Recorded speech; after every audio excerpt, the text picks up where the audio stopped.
I found this awesome beach and I wanted to go for a quick 20-mile swim. I was checking to see if there were other people here, but unfortunately this beach was pretty dead. Dude, check this out. I found a pair of shoes frozen in ice. This does not look like a rock. I thought this thing was a rock. Ooh, this weighs a ton, dude. Yo, this thing was heavy. So I picked it up and I wanted to see if I could break it. Nah, the ice is too solid. Wait, hold up, rewind that? Wait, am I tripping or did it just crack the rock instead? Alright, I'm gonna take it home and I'm gonna wait for it to defrost. If you hear anyone say, yeah, I got my shoes on ice, I think these take the cake. Alright, I'm gonna leave them outside for 24 hours to defrost. Look at this guy trying to melt the ice with a heat gun. Alright, I'll see you guys in 24 hours. So we got a pair of 2005 black laser 4's in the roughest condition. The midsoles are basically non-existent, with some pieces holding on to dear life. The eye stays or the crowns have turned to a brownish yellow.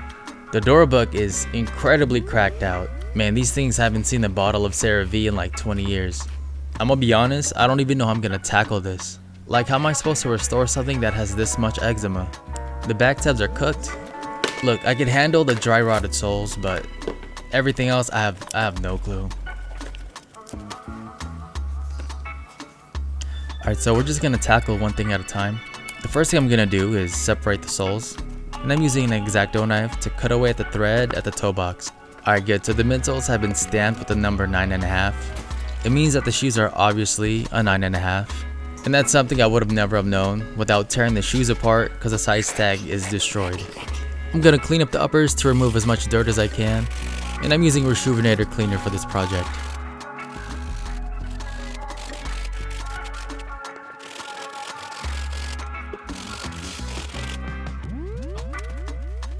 Alright, I have Fabuloso mixed with distilled water in this bottle. I want to make sure that this shoe is bacteria, virus, VD free, so whatever's inside should be dead by now. Alright, the uppers have been fully disinfected. Now I'm going to remove the factory glue and the crumbled midsole off of the rubber sole.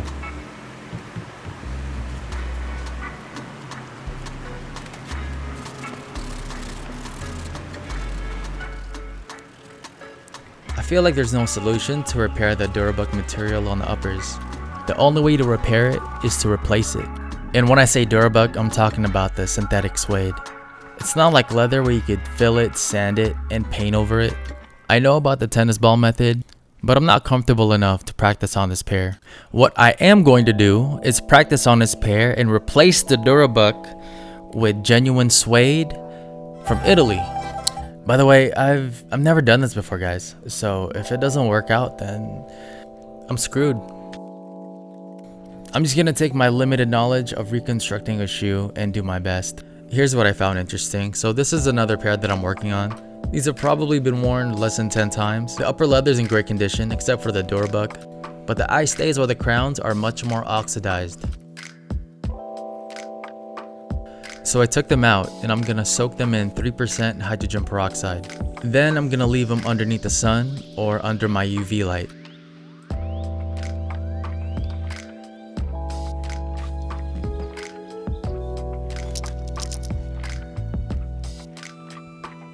Damn, these have a lot of gunk on the upper.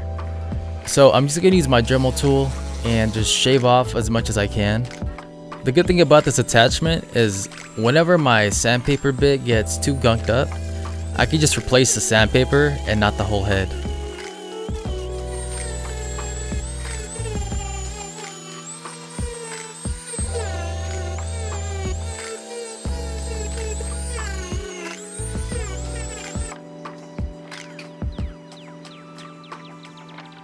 I'm gonna clean off the areas that I've shaved with cotton balls and acetone. If you're gonna do this, be sure to wring out as much acetone as you can. Like, squeeze that cotton ball like it owes you money, and make sure you don't see a single drop come out. That way it doesn't leak underneath the tape. Alright, so here's the scary part of this project. I've never fully re-sewn the strobel board before. I've only done it partially because I've never cut the strobel board completely. So to make it easier for me, I'm gonna make these marks so I know exactly where to stitch back the strobel board. Like, honestly, how hard could it be, right? I've stitched up hundreds of shoes by now. It can't be any different.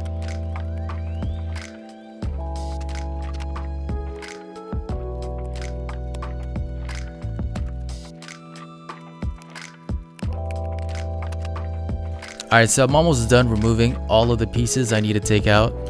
I ain't gonna hold you. Every stitch that I cut, I get more and more nervous. I'm like, damn, there really is no going back now. Check out the other pair that I'm working on. The cracking is just as bad. The only thing that's tripping me out is stitching back the tongue piece, because I've never done a double stitch. So if I do mess up really bad, I'm gonna have to unstitch the whole thing, make a new pattern piece, re-stitch it. But you know what? That's part of the process. You have to fail to get better at your craft.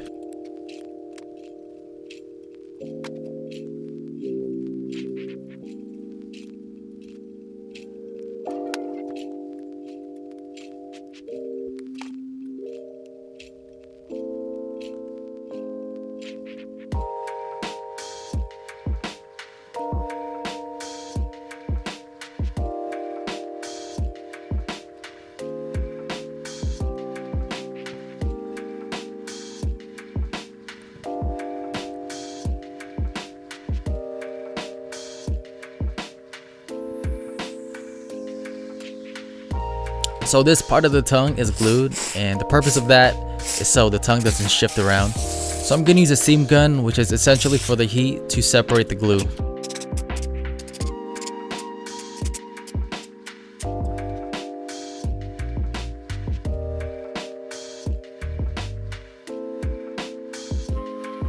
Alright, so this is 24 hours after the 3% hydrogen mix. I'm gonna up the concentration by adding another cup of 12% hydrogen peroxide. So the new concentration will be 7.5% hydrogen peroxide. I'm gonna make a pattern with the old pieces, so I'm gonna need this part to unfold. So I'm gonna use the steam gun again to melt the adhesive. Here's the Italian suede that I'm gonna use. I think it was about $100 for this small roll. It's definitely not cheap. I'm gonna nest my pattern pieces to minimize waste. And by nesting, I mean I'm gonna tightly pack the pattern together.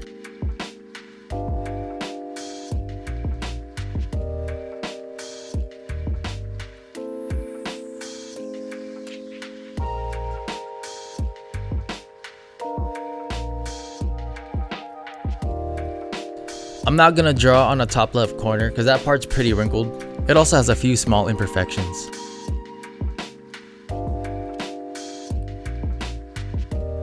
This is 100% Italian suede. I still don't know if I prefer to use an X-Acto knife or a pair of scissors to cut down the patterns. I guess it really just depends on how intricate the pieces are.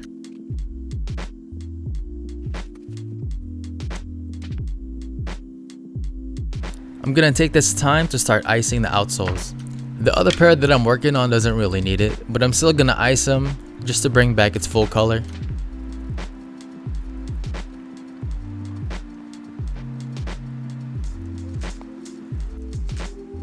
I was looking for a paint that works with plastic. I found this brand called Testers. A lot of people that paint Gundams or miniature toys use this a lot, so I wanted to try it. It looks okay so far, but I'm gonna see how it looks when it's fully dried. Alright, that paint looked like ass, so here's what I found. This paint looks really good. You're supposed to paint this on chrome parts, so it'll give it that anodized look. And here's the spray can that I use. I got it from O'Reilly's. I'm sure you can get it at AutoZone too. I cut out a good amount of wings so I could practice my stitch work. It took me about 10 to 15 tries to make it look decent. Alright, I'm gonna test out the paint on this back tab. I really want it to match as close as possible. Hey, but check this out, it looks pretty close. It's a slightly different shade of red, but that's pretty close. Now that I have my tongues fully cut out, I'm gonna start taking out the tongue tags.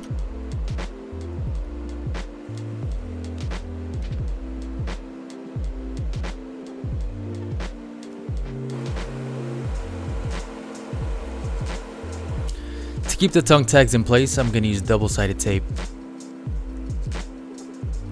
Alright guys, here we go. First stitch on the laser 4's. I have to manually guide the needle. Every other stitch hole has a different stitch length. That way I go through the original stitch holes without making new ones.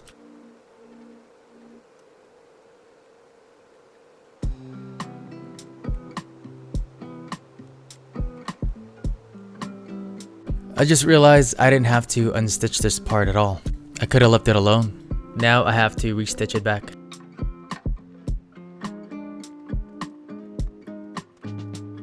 Alright, somewhere along the way of me cutting out the pattern pieces, it didn't line up properly because my pattern piece is a little bit too small. I scanned and traced everything on the computer, so I might have scaled it a little too small. But the tongue pieces are the right size, so that's good. Okay, so this is where I got confused. I don't know what order I need to stitch these pieces together. I think I have to lay down this pattern piece on top of the netting and then the tongue so it flips up like that. I know for sure that you're not supposed to stitch the netting on the back of the tongue liner because you don't see any thread there. I don't know if I'm supposed to stitch this pattern piece with that one first because ultimately it has to look like this. And then I stitch on the tongue liner. Alright, I'm just gonna skip past this. I'm just yapping on different ways I could tackle this. I don't know if you could see this, but it doesn't exactly... Oh my goodness, I'm still yapping. What is going on? Alright, we'll just join the two patterns together. If it doesn't work out, then we know that doesn't work.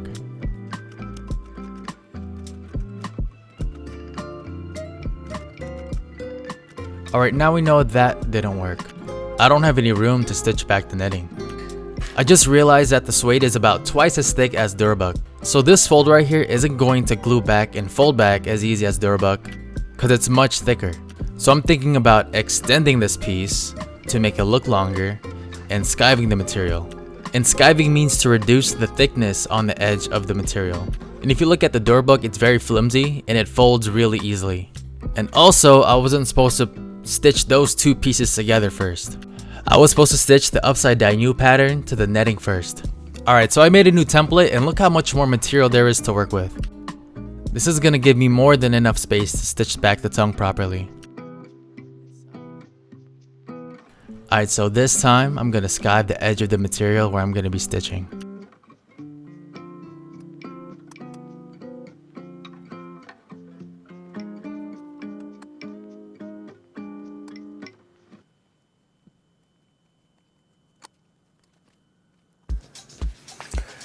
Okay, so tongue, I think it'll make more sense if I glue this piece to this first, and then I'll stitch the tongue.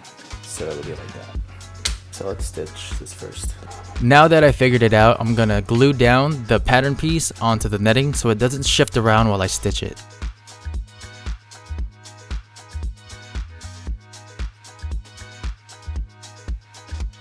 Alright, here we go. We're gonna stitch back this piece to the tongue. Wait, hold on. This doesn't feel right. I think I'm stitching it wrong. I think it might be better if I lay the walking foot on the suede instead of the netting. I'm always asking myself a lot of questions. After I'm done with this stitch, for the second stitch, do I start over from the beginning and make my way around? Or make a U-turn like what I'm doing now so it's a continuous stitch and then finish where I started? Because the walking foot is very close to the edge of the suede. So if it slips, that's gonna mess me up. Alright guys, moment of truth. Okay, it doesn't look that bad. Stitching could be a lot better, but it's good progress. Okay, now I'm just checking to see how they stitched both sides of the tongue together. It looks like it stops where the straps are. But if you check out the 2019 Cool Grays, it's stitched way past that. And it also looks like they made that pattern piece underneath the tongue a little bit longer too. Alright, I'm gonna finish up the tongue and then fold it inside out.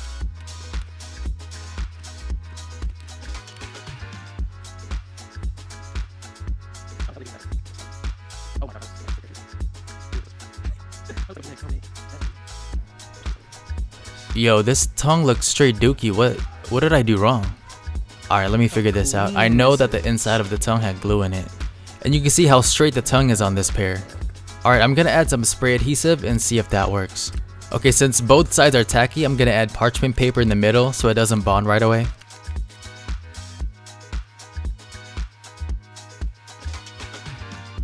I don't know if it's the material that I use or how I stitched it back on, but the tongue kinda looks like it's from 99. I don't know if you've noticed, but if you squeeze the wings that are made of Durabuck, it feels a little bouncy. There's actually something inside of the wings. There's foam inside of the wings. I got all of the foam out from the wings. The crowns have been icing for about 3 days straight. Now they look so much better. Now it's time to rebuild the wings.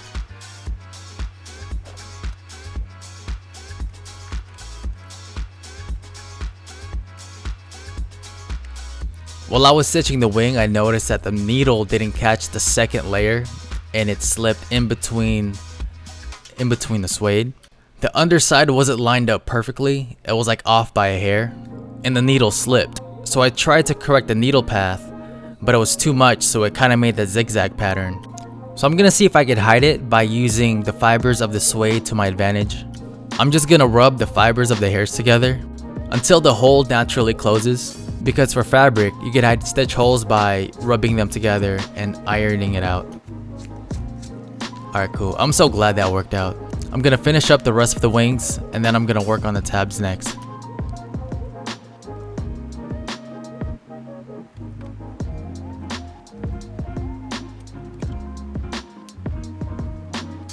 Alright, the wings don't look too bad, but I feel like I could have done the stitching a little bit sharper on the corners. I feel like that's my only critique at the moment. Original plan is to just glue back the tabs, stitch the wings back, even though it's gonna show on the sock liner, but the strobo board's already out. I'm like pretty 50-50 right now if I want to glue the tabs or just stitch it. Because on the other hand, if I lift up the sock liner, I'm able to stitch the tabs. So I don't have to worry about the tabs separating in the future. You won't see stitching through the sock liner because of the wings, etc, etc. Look, we've already made it this far, might as well take an extra step. Instead of gluing the tabs, we're gonna stitch it back on. Since we're pulling back the sock liner, we won't see any stitching when we sew back the wings.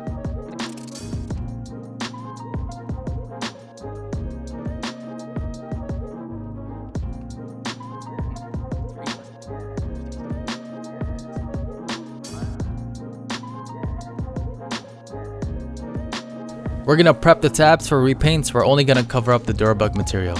Also, shout out to Gifted Kicks for sending me these tabs for the F. Luckily, I didn't have to tear down a pair of cool gray 4's for this project. These tabs were all from his clients that wanted their cool gray 4's tabs swapped with the Nike Air logo.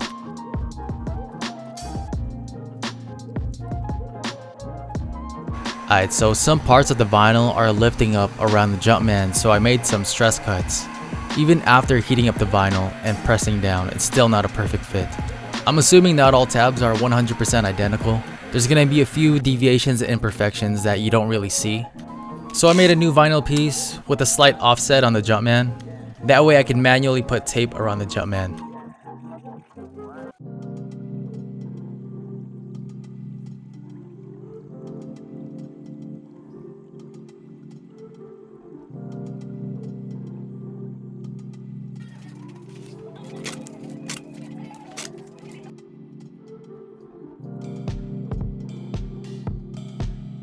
Alright, now they're looking solid. We're gonna spray paint the tabs. Don't worry, I got a mask for you. I didn't forget about you. We're gonna do 3 to 4 coats with a wait time of 10 minutes per coat and then let it fully cure for 72 hours.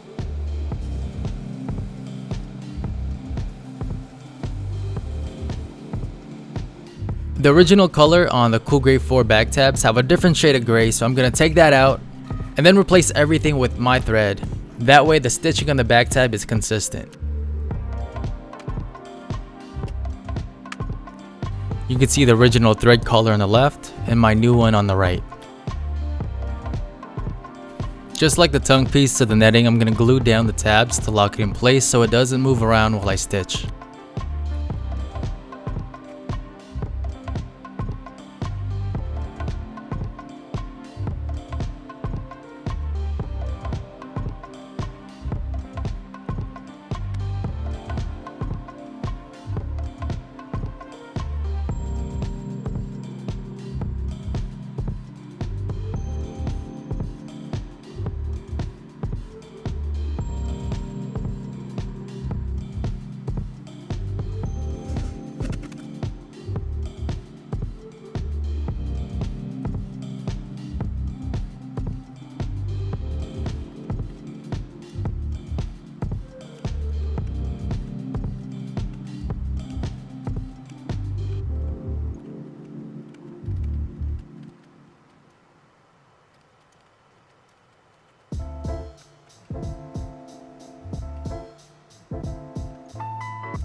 tabs are finally locked in. Now it's time to stitch the wings and the crowns.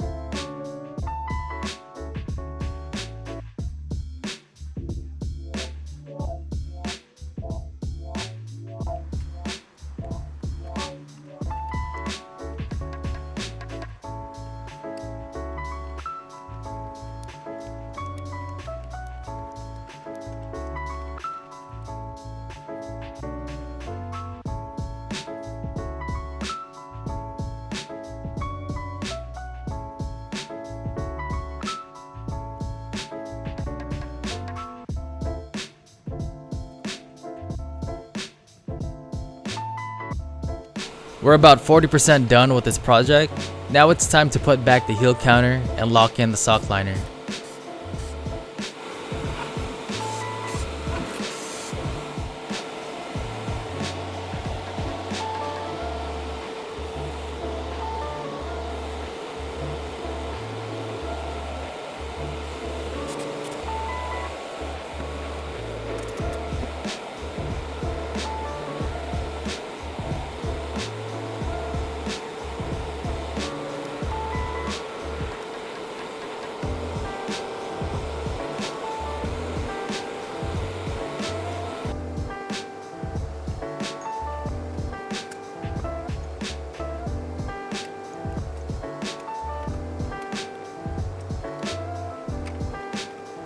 Everything is locked in place. All I need to do now is stitch back the tongue.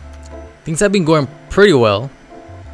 A little too well, if I say so, to be honest. Aside from the slight hiccups. We got everything sewn in now. I'm not gonna lie, I'm getting pretty juiced. But I'm not 100% happy just yet because the job's not done. Anything else could happen. Now the next step is to repaint the midsoles. Some paints on these donors are damn near indestructible. Like this one right here with an all white midsole from the Cherrywood Dub Zero. I was scrubbing the midsoles for a good like 2 minutes and not even the shine was disappearing. But these other donors that are a little bit older, the paint is coming off with acetone. And if you soak the gray paint with acetone, you can just peel it right off. But since I could peel it, I could probably use paint stripper on it to remove the paint a whole lot easier. So I'm gonna let the paint stripper do its thing for a few minutes, then I'm gonna wipe it down with cotton balls and acetone. Now I would do this to the Cherrywood pair, but the acetone had no effect at all. It didn't react to the acetone whatsoever. Usually the clear coat would get dull with acetone, but it stayed glossy. It was glossy. Here's a tip to reduce the chance of acetone damage. Remove the secondary layer first with acetone. Also remove the white with acetone as much as possible. But the paint that's more stubborn that won't come off, use rubbing alcohol. Rubbing alcohol causes less friction, so there's less of a chance of you damaging the midsoles from scrubbing way too much. I thought restitching the strobe board would be easy. Stitching it back was easy, but definitely more than just stitching it back. But after I stitched it back, right, I put it on the midsole, the upper shrunk. Well, it didn't shrink, they were just way more narrow than I want it to be. I'm gonna show you a photo of what I mean right here. And this is what it looked like after I was done, all stitched up, looking pretty, and that's what happened. It got too narrow. So I posted that photo on IG. A few people that like are really good at this, they're like, you need a last. I was like, damn. I don't have a Jordan 4 last for that year. I don't have a Jordan 4 last, period. Not only do you need a shoe last, there's steps to it. I'm gonna show you videos of what I found on how people who make reps do this. Check it out, look.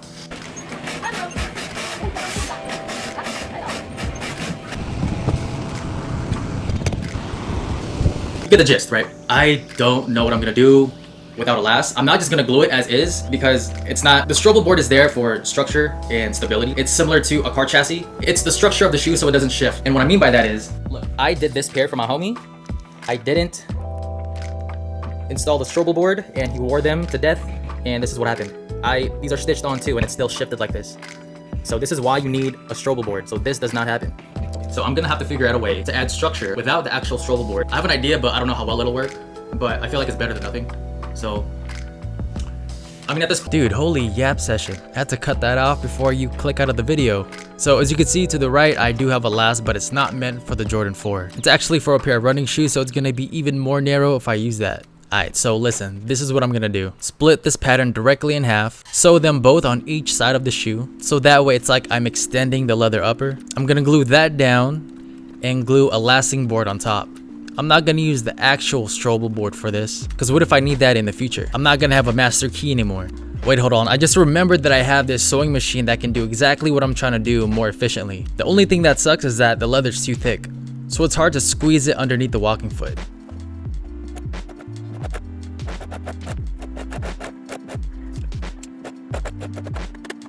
Alright, I have my plan in motion. I'm less stressed about it. Let me just focus on gluing the soles to the outsole. So these Cherrywood Dub Zeros fit perfect on the outsole. Not so much for the other pair, there's a lot of gaps. The midsoles appear to be girthier at the bottom, so I'm gonna have to shave it down with the Dremel tool.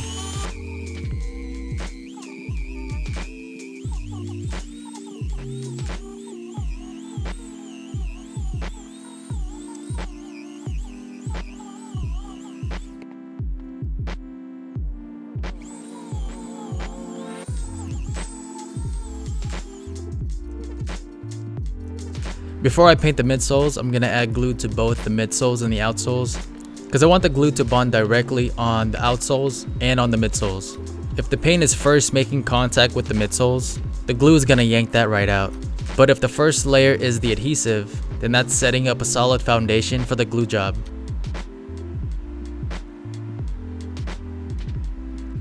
I'm going to apply 5 coats of paint using an airbrush. I'm going to use adhesion promoter first so the paint will stick better. But before I apply the adhesion promoter, I'm gonna sand down the midsoles.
Alright, the midsoles have been painted. We're gonna take off all that tape to prep for the reglue.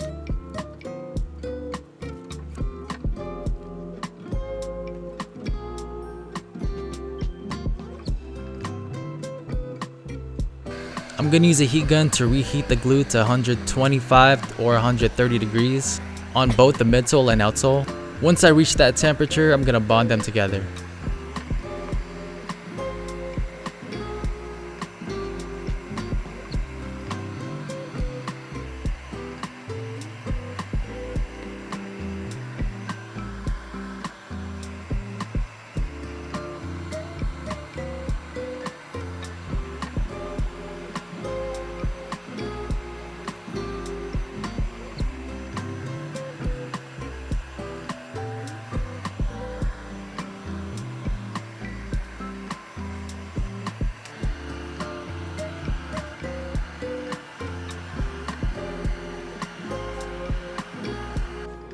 Okay, now it's time to apply glue on both the uppers and midsole. I did shave down the leather with the Dremel tool. This will help the glue directly bond to the leather. If you notice that your glue is getting a little too thick, you can add a little bit of acetone and mix it up. Now what I like to do is I keep my glue in a separate bottle, usually made of glass. After I add my acetone, I put it in a bottle warmer and set it to 100 degrees. This will help by having a nice smooth layer of glue. Alright, I am using your Lola's toothbrush since she doesn't need it anymore. So I started using a toothbrush because while I was binge watching how these rep factories make their shoes, when they would add adhesive to the uppers, they don't use a hand brush or a paintbrush. They use a hard bristled brush like a toothbrush. But when it came to the soles, they used something softer like a hand brush. And it does make a difference with my reglues now. Alright, now that the uppers are glued, I'm gonna finally install the lasting board, then restitch the toe cap. Looking at the leather that we stitched, this is what it looks like from a bird's eye view. So we're gonna cut out a masking board and glue on top of that.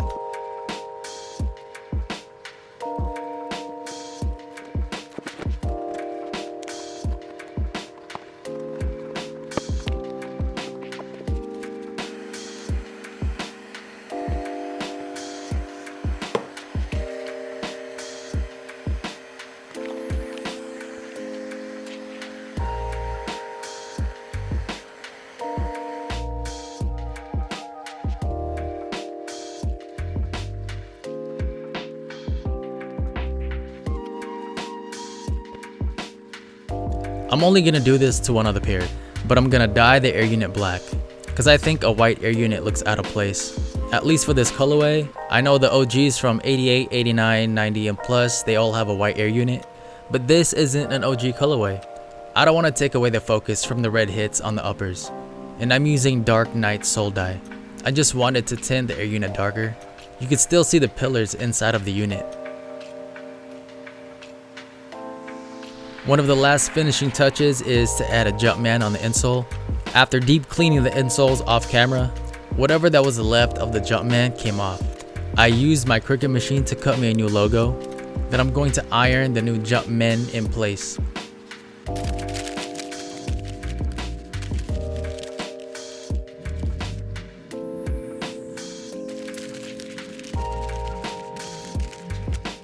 There is some excess thread from restitching the crowns, wings, tabs, and the tongue.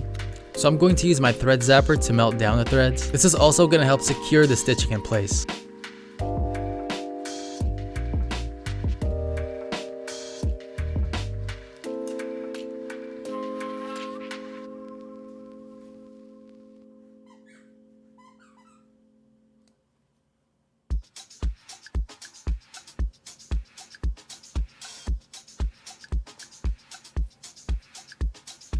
This pair most likely hasn't been reconditioned in 20 years, so we're going to apply a generous amount of neat foot oil. I'm not going to buff it off, I'm going to let the leather fully absorb it and let it air dry. This is definitely going to help recondition the leather and make it more supple.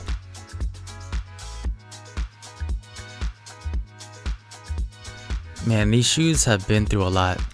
They look close to brand new. The soles still look pretty oxidized, but what can you do? These shoes were heavily worn. But at least we mostly got rid of the oxidation from the plastic eyelets and the outsole. The last thing I need to do is restitch the toe cap, and these are done. It's been a minute since I've checked, but I think I have two pairs sitting right now, a size 10.5 and a size 12. I'll do the same thing to those pairs and give them away if you comment the word fire with your Instagram handle in the comments. Or if you don't have Instagram, put in your email. Also, you get a bonus 5 entries if you can tell me what's on my water bottle. I have to be vague, otherwise it'll be too easy.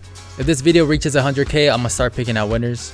Alright guys, best of luck, I hope you guys win. Subscribe if you guys enjoyed this video.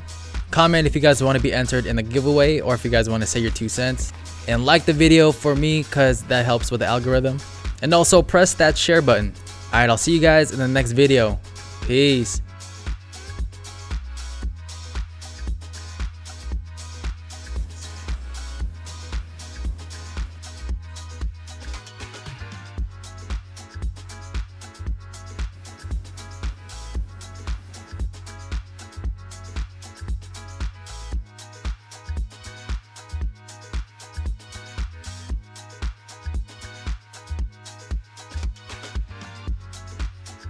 By the way, this is how oxidized the crowns were on the other pair.